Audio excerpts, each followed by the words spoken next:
All right, enough with my attempt to dance and make this fun and exciting. Welcome back. This is another session of the strategy session. Kendra, how are you?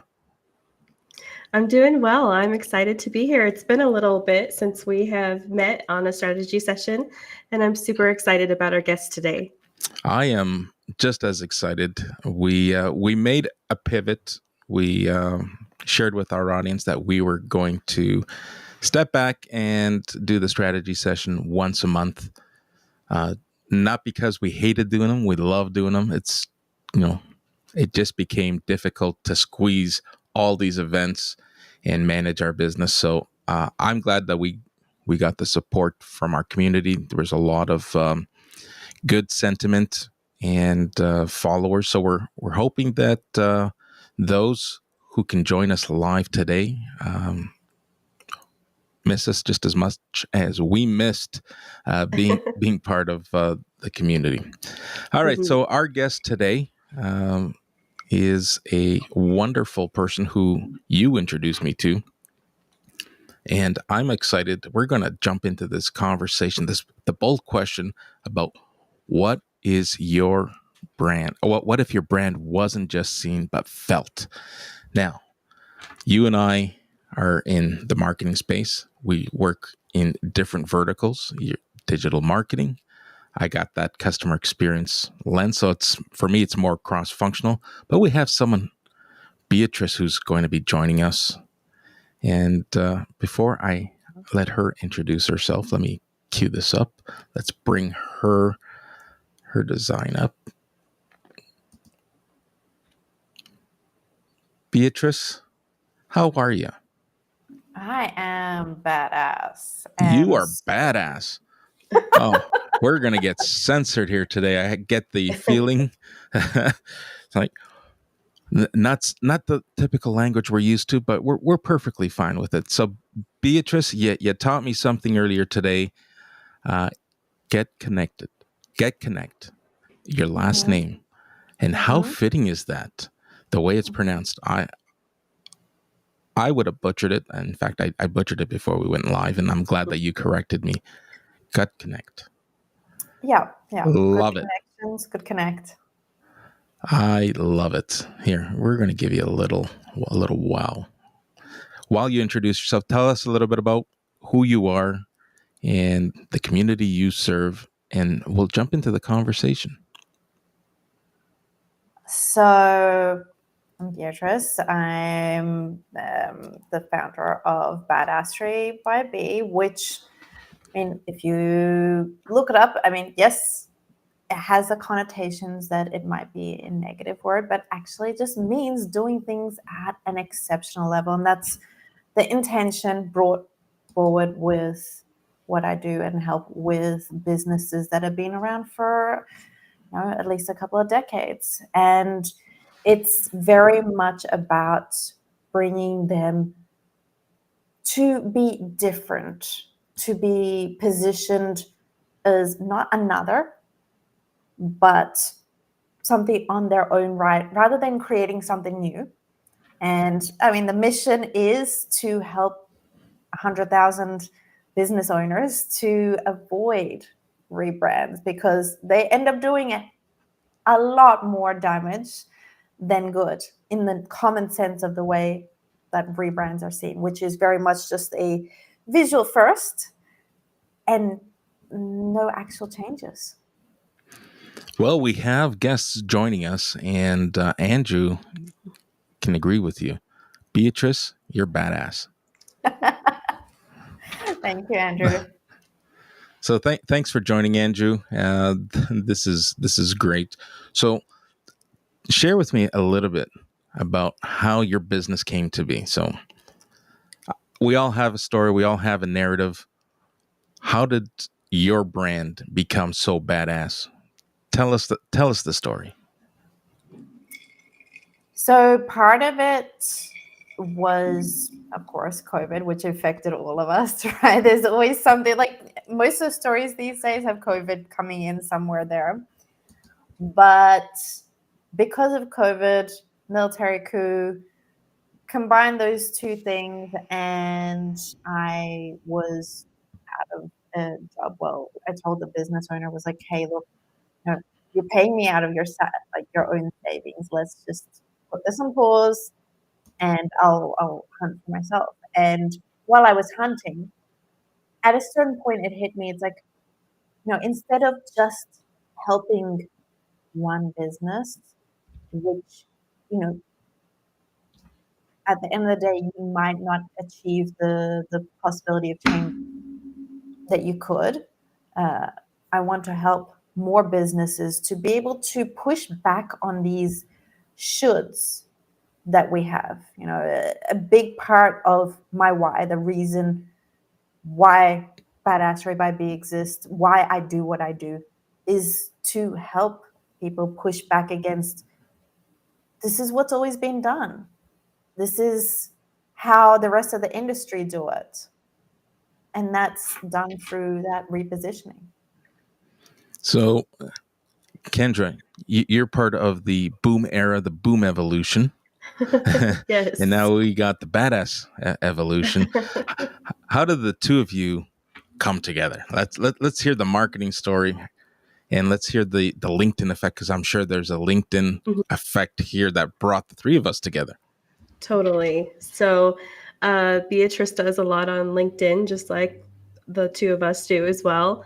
I believe she helps clients with their LinkedIn, kind of the same. But I think that she just came across, I came across her profile. We set up a coffee chat, like a quick introduction.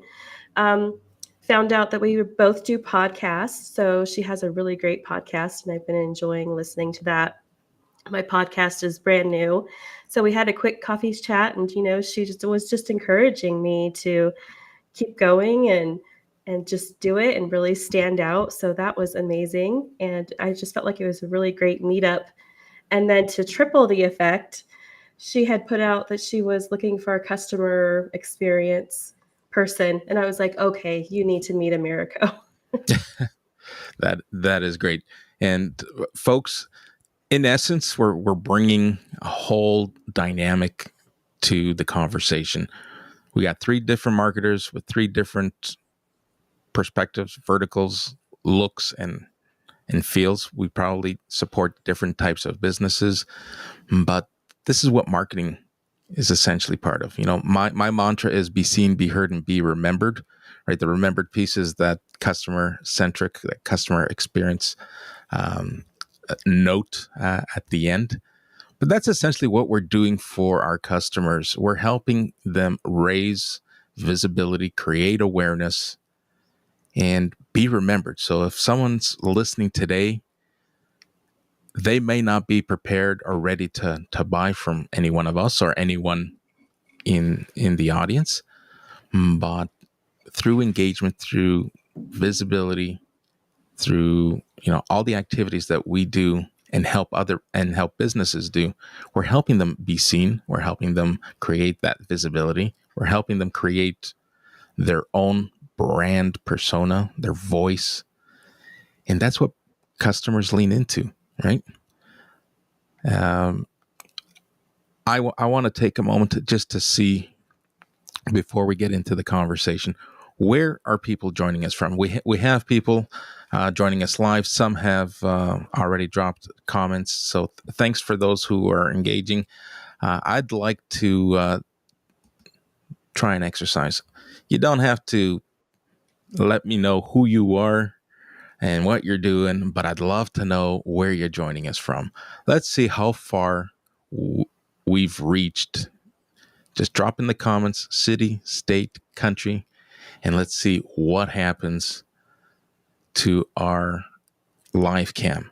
We're going to experience the pinheads pop up as we enter the locations that we're joining in from. So this is a platform that I'm testing. We're trying to make these events more interactive, more engaging, and more immersive.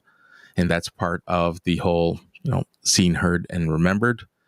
And I'm going to ride Beatrice's coattail. I'm trying to make visual and virtual events badass. All right. All right. Hey, Are we? that is so cool to see him pop up in real time. I saw the comment and then I saw the pin come up in California. Isn't that fascinating? I love this. Look, they're starting to pop in. So thank you. Um, this is awesome. All right. So it works. I'm going to be reaching out to our members and our friends at Stream Alive. I have no affiliation with them, but I'd love to bring them on as a guest and maybe let them share a demo and talk a little bit about their platform. So stay tuned. Maybe we'll schedule it on this show or one of our other branded shows that I do so often. There's people are starting to tell me, it's like, dude, I can't pick up my mobile device without seeing you live somewhere. Yeah.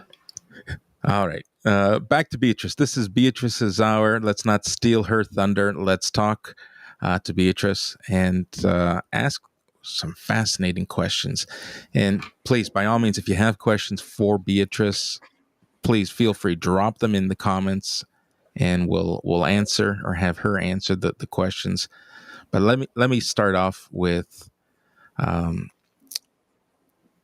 you mentioned brand seduction. What does that mean? What does that mean for you, Beatrice? At the end of the day, with my background, it's very much operations forward with that marketing and brand experience. So it's about bringing it into the entire business, not just marketing, not just sales, but getting everybody involved. And that's, how we had this original conversation.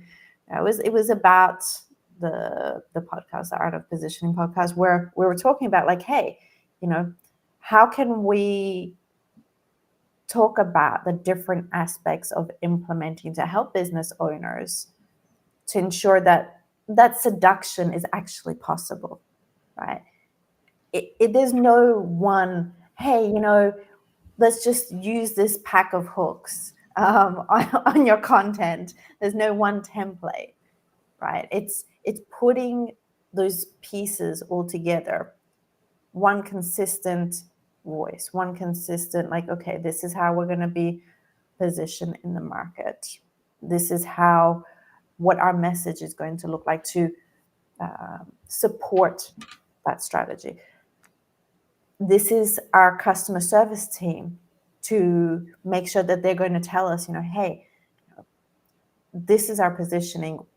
What's the feedback? What are customers saying in the actual showroom? Or what are people saying on the phone? Was there feedback there? To make sure that at every point, it is the exact same vibe. And then that becomes a seduction. You're creating a world. That's, at the end of the day, you build out like a little world, and it allows for that bit of escapism, because now, between whatever current world disaster, we all kind of escape, crave a bit of escape. And that's why TV series are so popular. That's why books are so popular, or video games, because that's a form of escape. And so by doing these things, we're building that. And marketers used to refer to this heavily as the omni-channel experience and the multi-channel experience, and you want to make it seamless regardless of where your customers show up. So if I were to look at Boomtag Media, Kendra, you show up seamlessly on all channels. If I go to your Instagram, the Instagram experience is the same as your other platforms. I'll be the first to tell you, I wasn't like that. I was trying to fit a square peg into a round hole. I know I have no business belonging on TikTok. I am not prepared to do what millennials do to get the vibe that TikTok offers. So right now, my presence in other social platforms where I'm not prominent is inviting people to, hey, come visit me on LinkedIn. Come watch us, come listen to us on YouTube. So it's really pushing people. I don't want to turn my back to not having a presence, but I also understand, and it's important that when you talk about the art of seduction, when it comes to marketing, that you have to know where your audience is, and you have to kind of make it feel seamless, but at the same time address the different audiences that are showing up on different platforms. Is that not right? And what I would add there is, and I've seen this happen a lot in businesses that they've been in there for a few years, is make sure that your name or that brand is secured on every platform, regardless of whether you plan on using it or not. Because later on, maybe you might want to use it, or maybe somebody might take it and they might post things which tarnish your brand. So That it's is not such a about good you. point.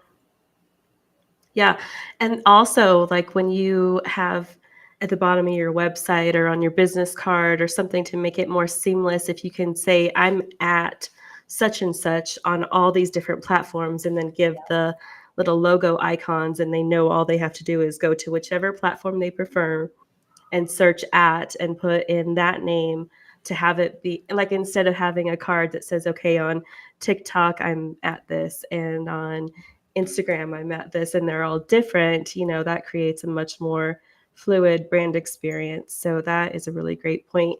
Even if you're like, I'm not ready for that platform, maybe just put a placeholder there.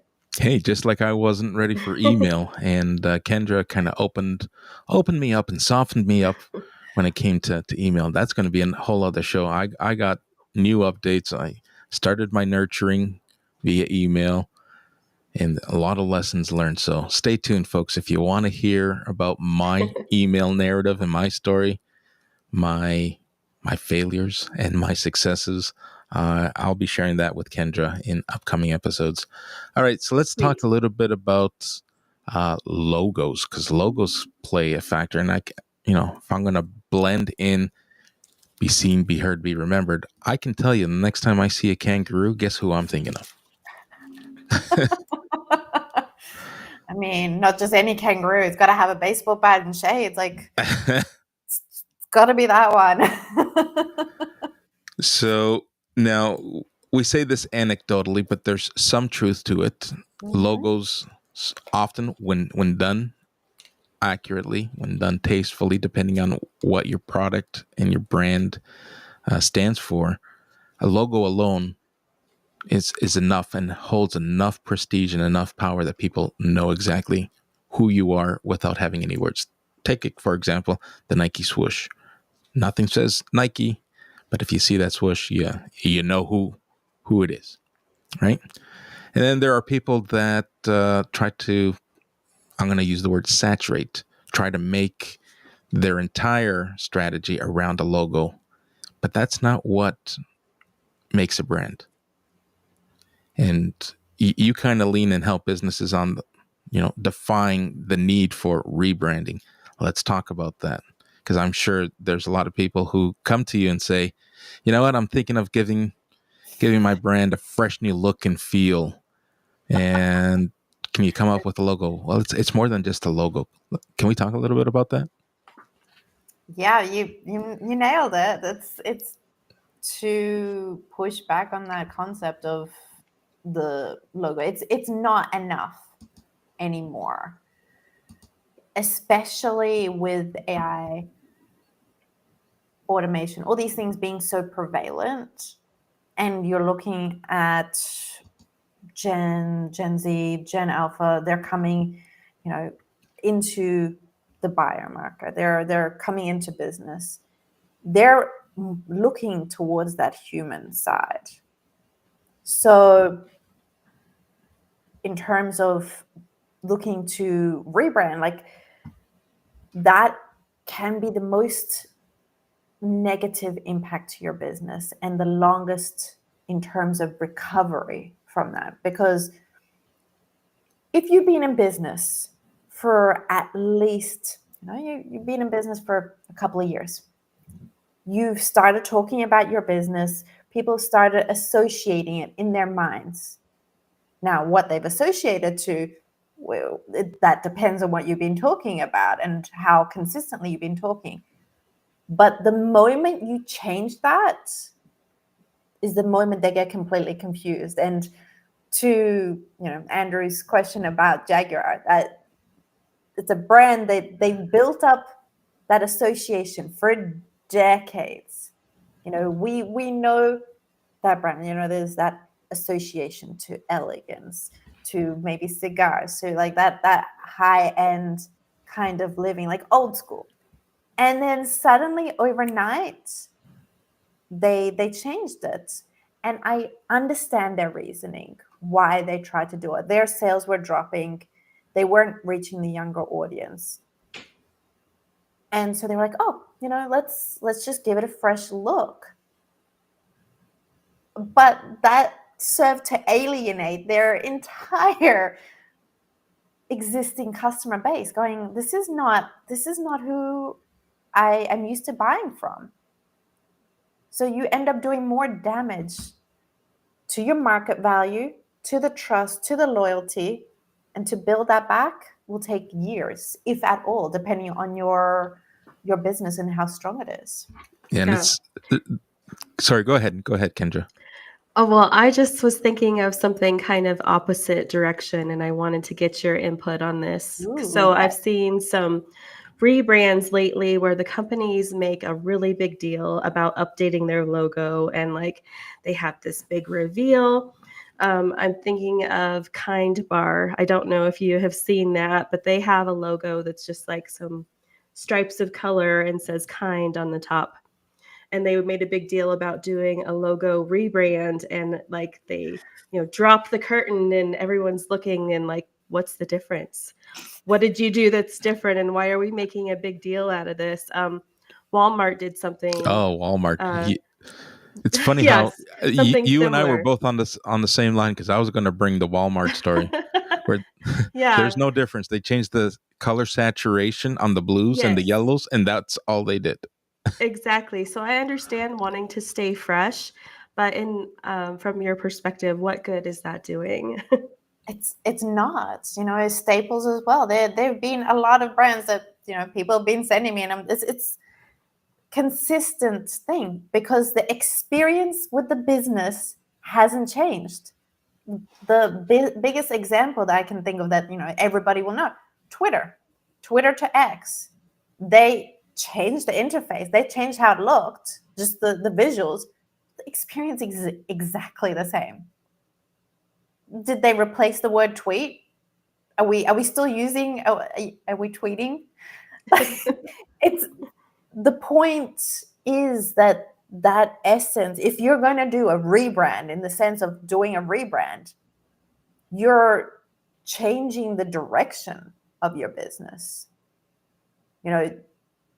I would only recommend a rebrand if you've, say, for example, got a terrible association to your business and it's been building over decades. You're like, okay, we need to just completely disconnect from that and start from something new. Now, how much of this, and I know there's a percentage, and I'm sure if we enter the right prompt into a GPT, we'll have some resources and some data. But some of these rebrands, so if we look at the Walmart and we look at the Kind brand, and it's doing exactly what they intended to do. We're talking about it. This is a strategy to put the brand front of mind. You know what? Sales might be slipping. We don't want to, pull the Band-Aid off and come up with something very dramatic that is going to shake the market or worsen the position that we're in. So let's just build some hype. Let's create some awareness around, hey, we're changing things. We're coming out with a brand new look. Now everyone's excited. Everyone's anxiously waiting. And big reveal, and you look at it and it's like, I don't know the difference. You made me go out. I pre-ordered all of this stuff. I got all excited, loved the brand, and the ta-da, that moment was like, oh, is that it? It's like an anticlimax. And that's the problem, right? You get people to talk about it, But it's the same as how we're all, a lot of people on LinkedIn or other socials, they're so focused on virality. That virality only lasts as long as that post. Mhm. Right. So from the marketing perspective, everyone wants that long tail, and perhaps this particular strategy is what will give them the longest tail, because people are talking about it before the rebrand, people are talking about it during, and people talk about it to this moment. Here we are talking about Walmart and giving them free plugs for the Except next, we're all marketers. We're all marketers. Like, I would like to see somebody who is not in the marketing space, what they said. Like, are they still talking about it?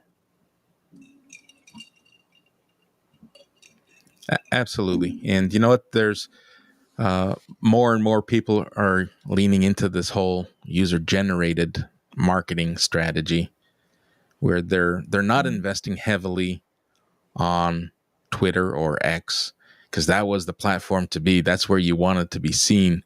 Now it's like they're just going out into a courtyard and letting people just record and from their own mobile devices. So it's not about the quality of the campaign. It's about that virality, and how far can we make it stretch? How can we stretch this without having it cost us millions of dollars?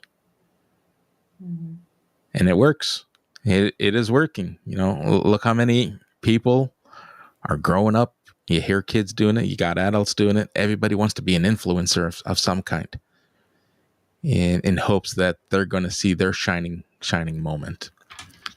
Now, all right, we're getting off track. Let's get back into the lane of rebranding. So, let's check questions here. Yeah, there's quite a long one there from Andrew. So I don't know if we want to go through that or just hit highlights on that. Well, let's see if we can fill the screen with Andrew's question. Okay. The success rate of rebrand varies depending on the source, industry, and how success is defined. But here are some general benchmarks. Established success rate of rebrands, roughly 50 to 60% of rebrands are considered successful by business. Okay, yeah, you're right. I can't fit all of it in. Right. But the second But let's part get we get the gist of it. Yeah, so 40 to 50% either fail outright or deliver underwhelming results. So, I mean, what I would suggest, instead of focusing on a rebrand, which again, like, it could cost into the hundreds of thousands of dollars, right, for the business. And that is a pretty high fail rate there, or like a meh reply, like, rate. So instead of doing that, looking at how you're positioned in the market, how can you shift that so you're not sounding like your competition. You're not just another plumber. You're not just another bookkeeper or accountant in your industry, right? Because it's easy to say, hey, we have better service, or etc. is better. But So let's shift this. Is there a difference? I know the answer from my perspective. Repositioning versus rebranding. Some people or business owners may misunderstand. You know what? I need a rebrand because things aren't, we're not growing, we're not scaling, and we're just not getting the customers we need. And you don't necessarily need a rebrand. You might just need a repositioning. Like, are you reaching out to your ideal customer? Like, is what you're doing hitting the intended audience that you're going after? Before we went live, I asked you, who can I invite from my community? Who's your ideal customer? Like, I could have sent invites to people who had zero alignment with you. And from when you put that branding and repositioning comparison on, like, I could have brought people that had zero value or added zero value to you, or would come listen for a couple of minutes like, yeah, this has nothing to do with what I'm doing. So it's important to understand the difference between repositioning and rebranding. Let's talk a little bit about that. Mm-hmm. Mm-hmm. So, I mean, rebrands are basically, let's take you've bought an apartment. A rebrand is you're going in and you're completely removing everything what was in there firstly, and you're going at it from scratch. So maybe it was a old 70s style fit out, and now you fitted it out in like a modern, clean vibe. Versus a repositioning where you're taking the apartment for what it is, and you're making the adjustments to lean into, say, for example, it was at 70s vibe, to freshen that up, to double down on that and make sure that it's all working, it looks fresh. And so when people come in, they're like, oh wow, this is very unique, and it's still, it's not looking old or worn out. It's connecting on that level. So the two different approaches is just what it is that you're after. Yeah. Right. So, for instance, we'll use this platform and how, so like my research has shown that so many people are not leaning into this fabulous opportunity of hosting events. And some of their research might suggest like, yeah, well, I've tried the Zoom experience and people register but they don't show up. People sign up and they don't show up. People show up but they don't stay for the full hour. Live events shares an experience similar to television, radio. People show up when they're able to. They stick around for as long as they're able to. And if you're bringing value to them, they're going to come back and listen to the rest of your message, right? Mm-hmm. So you talk about, or we mentioned keeping it fresh.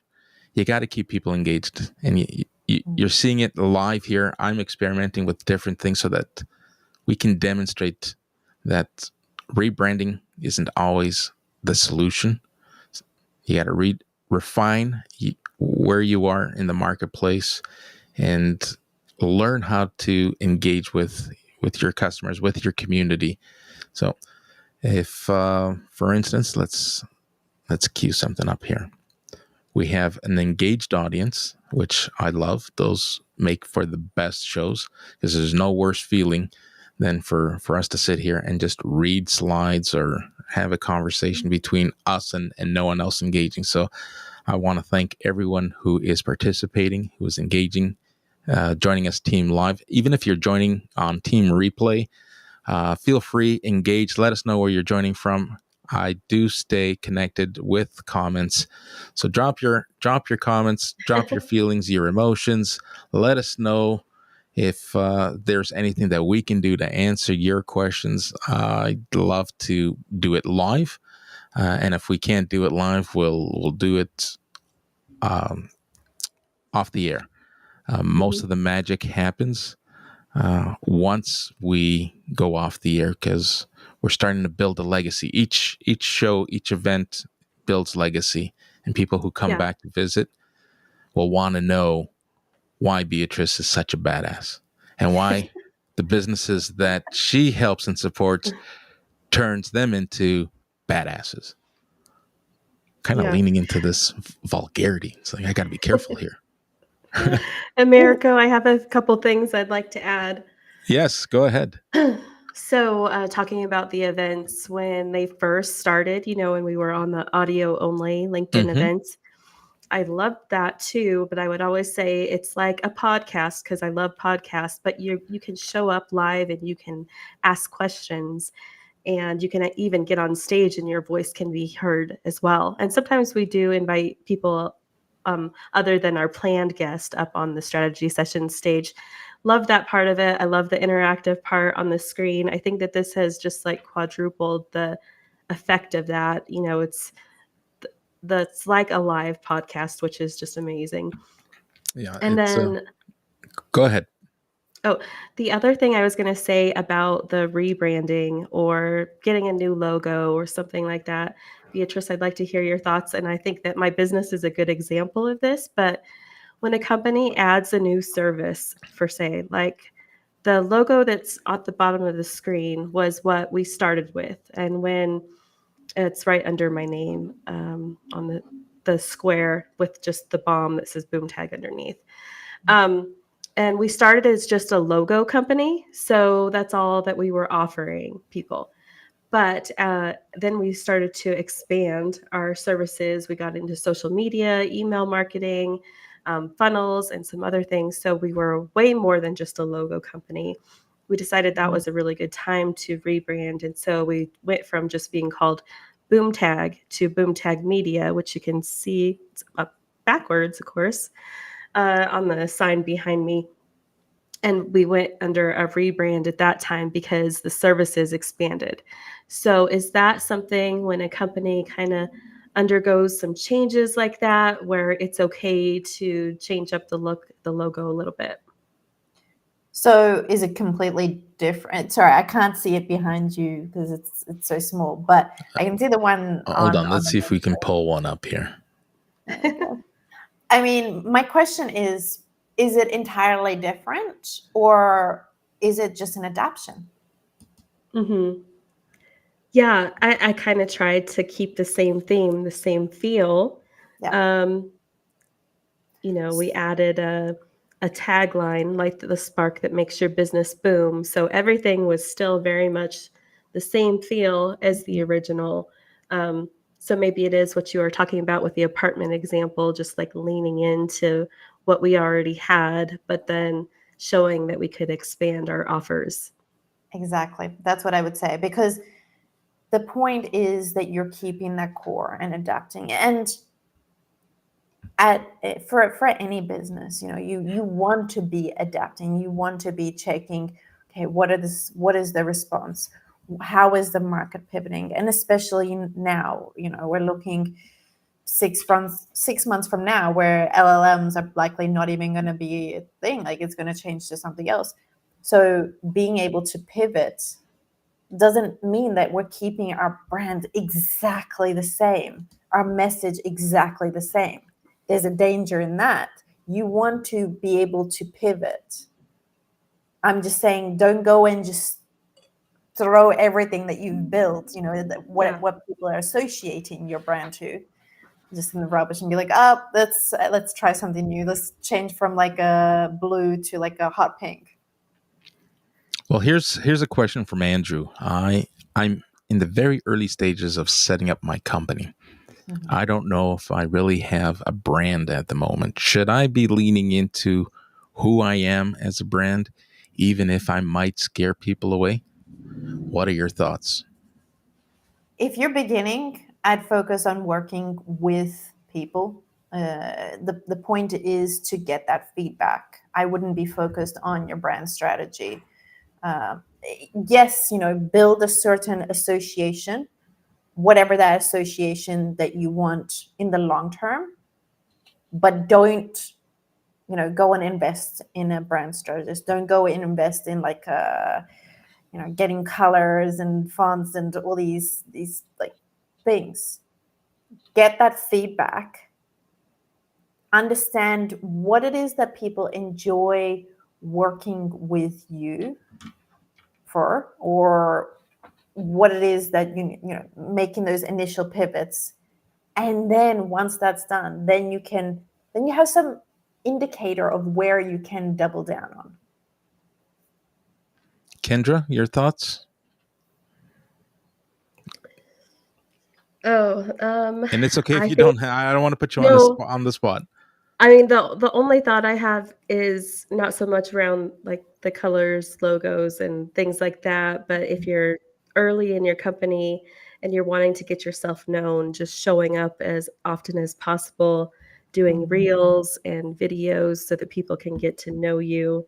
Um, you have the line about even if I might scare them away. I'm not quite sure what to say about that. But I think I was just listening to Chris Dew this morning, and he said that your uniqueness and the things that are anti the average boring kind of thing is what's going to really make you stand out. So lean into that a little bit, and the right people will find you. Exactly. And And here's my thoughts. Let's reverse engineer this. Samsung, what do we know Samsung for being today? An electronic mega brand.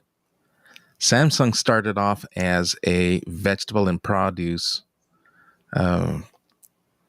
distributor. What?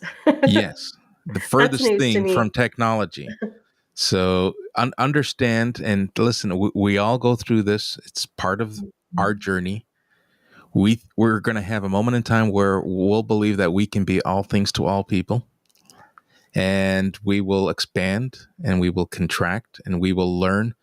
But if, to Kendra's point, if you show up consistently and share your vulnerabilities, share your narrative, share what you're building, and make your community and your tribe part of your journey, people will resonate, and you'll be surprised, as I was. I was astonished at how much philanthropic support I got. People were reaching out. Hey, I know exactly where you are in your journey. If you want some advice, set up a call with me. And lean Mhm. into that. When people reach out and say, hey, do you want some advice? I know exactly where you are. I was there not too long ago. I was there, however many years ago. Here's what I did. And at first, I was reluctant. It's like, well, what do you know? And believe me, people, even in different industries, there are, we hear the word synergy. Well, we haven't heard the word synergy in quite some time, but there are relatable synergies. There are lessons that can be learned, and welcome those conversations with open arms. You will find your niche, and you'll hear people talking about niching. You might have a pile of great ideas, great offers, and you're going to market and nothing's biting. And customers will wean off of your story, your offer, if you give off the vibes that you're trying to be too much or everything to everyone. Right? It's no different than you and I were at a family barbecue, and how often do we get into conversations? Oh my goodness, I got this leaky faucet. Do you know a plumber? I need someone who can do some plumbing. And everyone knows someone who's a handy person. Well, I know Joe. He's a mechanic by trade. Does some painting jobs on the side. Does landscaping on his free time. He's helping his kids with some other projects. But I'm sure he can fix a leaky faucet. So Joe's that all things to all people. Everyone knows Joe, but when push comes to shove, that may not be what you're looking for. But you don't know until you try. So go out there, try to be all things, see what fits, and then niche it down. And don't be afraid to try, because you're going to learn from your failures. And the more you're failing, the more you're going to come out the other end stronger, and more vibrant. So don't be afraid of whether or not you're going to scare people off. People who are on a similar journey will reach out. They will help you. And customers who, in today's market, customers are not looking for overproduced, high functioning products. They want to be able to help the small business owner. They want to be able to help local business. They want to be able to support someone who has shared their struggles, opposed to going to the big, large brands. So there's a market for everyone. And to Kendra's point, just do what you got to do, and your audience will find you. And if that just confused you even further, I apologize, but it is with good intentions that I'm giving this advice. And I'll reach out to you. Let's connect. I'm a big fan of giving back where possible, and see where we can help you. All right, great question. Look at that. We're already at 45 minutes. Where does the time go? You know, Let's. Do we have any other questions before we move on to what I might have to say? If I can add in, you can add whatever you'd like. This is your hour. It's our hour, but I'll add in about that. I also want to note to stay in the known. Now,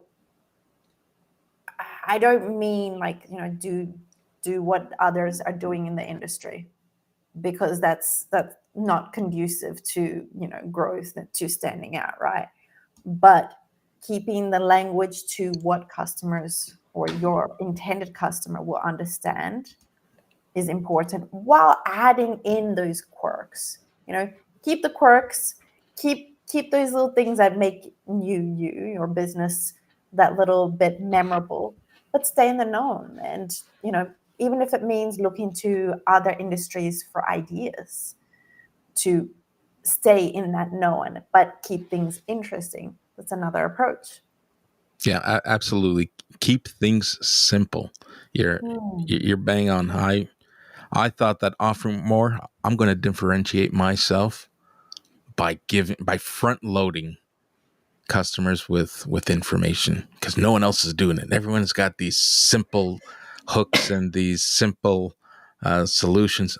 I'm going to go in and offer robust information, educate my consumer base. And I heard crickets. Nothing. Like, I was overwhelming them. And sometimes you do it with passion, with good intention, but the impact is detrimental. So when people say less is more, believe what they're saying. Less is more. Right? Yeah.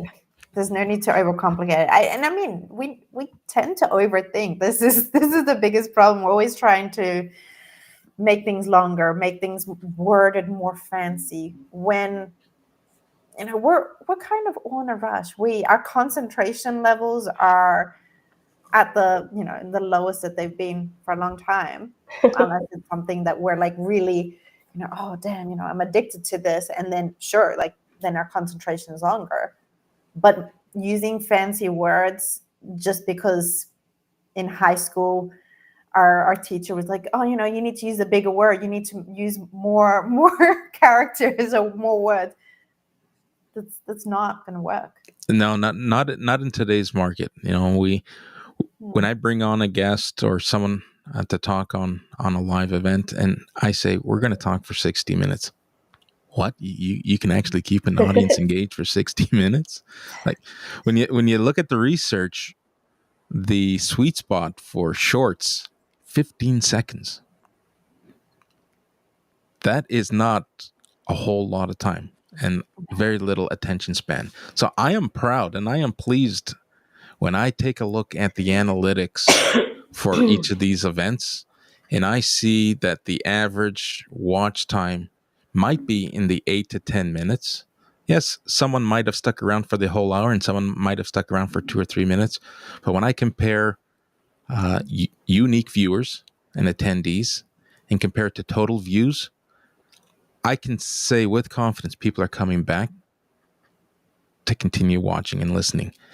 And even with the raw data, even with the average 8 to 10 minutes of watch time, I'm still captivating a better audience for a longer period of time than any 15-second skit will. Yeah, that is really interesting, Americo. I just kind of did some testing, with the shorts that I do from our sessions and from the podcast. And, Instagram increased its time length on shorts up to 3 minutes. So I had kind of been cutting them because to get a really good highlight of a conversation, 3 minutes is pretty good, right? Like to get some interesting stuff. But they were getting no views, no views, no views. And so I'm like, okay, well, I'm going to try something different. And I tried just cutting them down super short, which they don't get a whole lot of the conversation. But if someone says something really punchy or whatever, I'm like, okay, I'm going to cut it just to that and then do some more explanation in the caption rather than including that in the time length of the short. And they've been performing a lot better, I have noticed.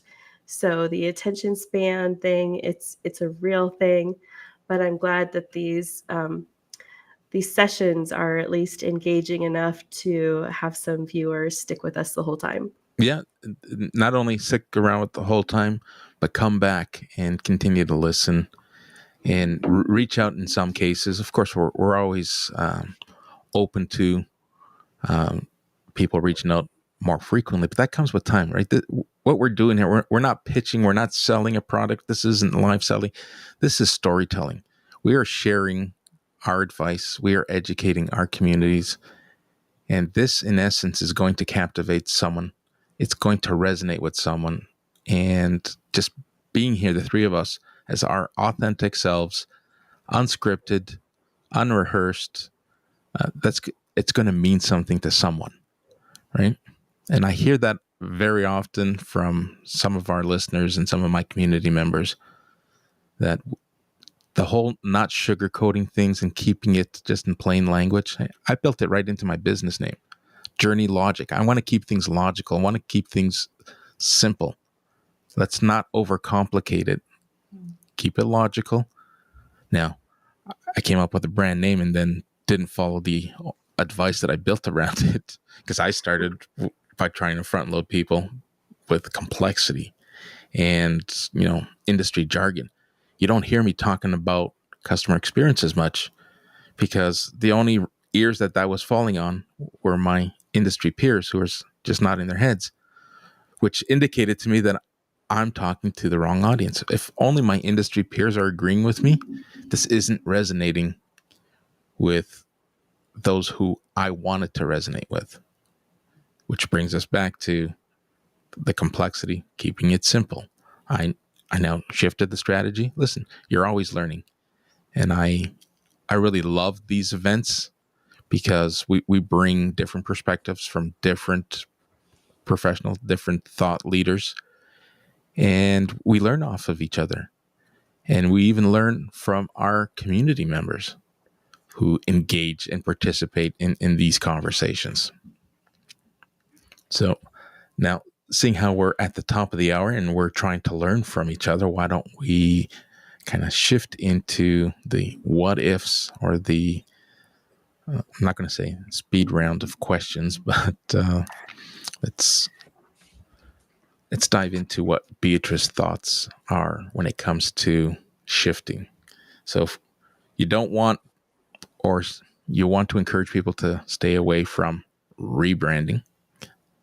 So what is one of the small shifts someone can make today who is either starting out or who is, knee deep in a business that may be at a crossroads, and they're thinking rebrand and you're thinking, maybe not a rebrand, but maybe a reposition? What advice do you have? What kind of shifts should they consider? And who can they reach out to? Who's badass? Wink, wink, nudge, nudge, nudge. Nudge, nudge. It's like, well, firstly, I would see, have a look where you're at, whether it's, you should be investing in marketing, or you should be doubling down on that, whether you should be doubling down on your operations, whether you should be looking at your brand. And this is free. Like, this is not a pitch. I've built up a tool where it helps you actually check your brand performance and whether it's actually necessary to be focused on your brand, or whether you should be focused on your marketing or something like that. And you can find that on badasserybyb.com, or you can find that on my LinkedIn profile. It's the brand health check or brand performance check. It's totally free, and it'll give you immediate actions, 30-day, 60-day, 90-day actions for free. Like, no extra things needed. Otherwise, you're welcome to reach out and have a chat. Would definitely recommend, in the meantime, having a listen to the Art of Positioning podcast to get an understanding of where you can help improve your own business in different parts, be it AI, be it automation, be it with marketing or customer service later. Awesome. All right. So we have 3 dynamic marketers on this conversation. We have Badass Rebrand Brand Specialist.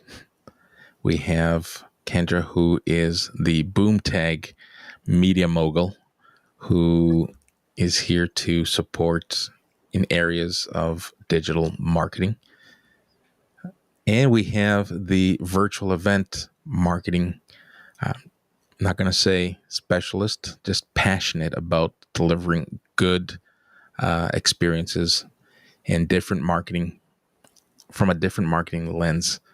I'm really keen and I really want to lean into events as a supplement to a marketing and a business strategy, because there's no better way to accelerate and build trust and visibility and not sound vanilla like AI is making us all sound and feel. And we can tell when someone's leaning in too heavily on AI.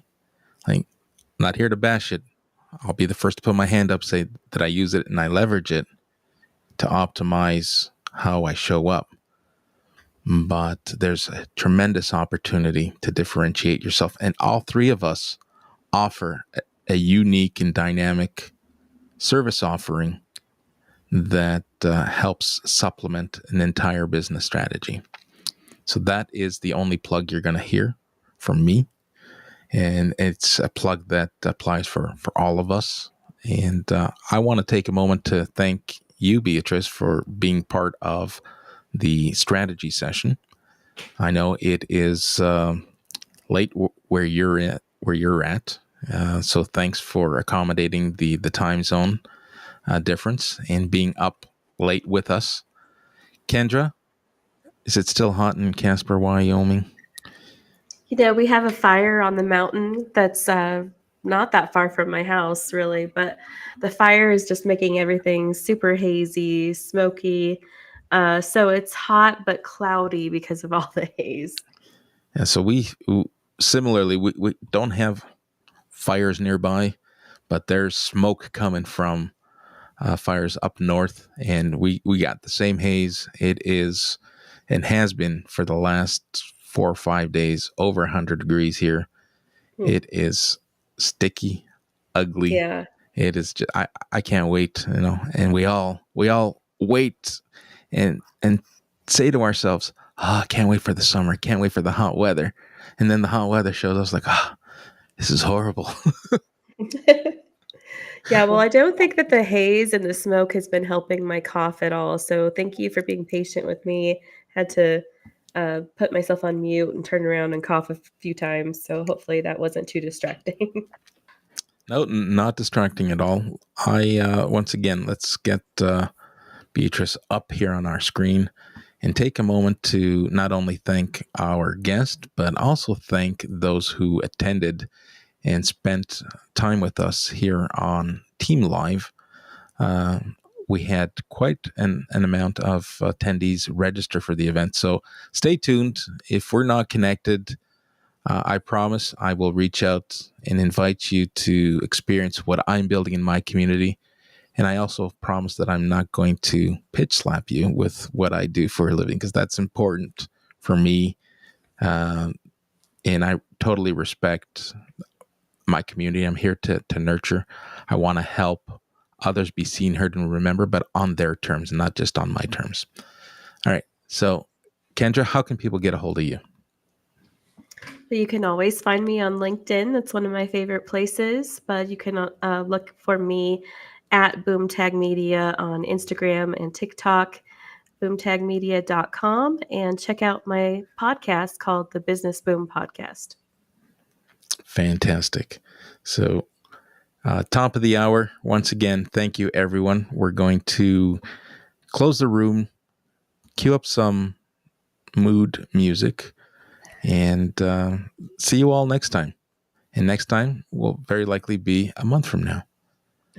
Thanks for joining, and thanks for being with us. Thanks, Americo. Thank you, America and Kendra.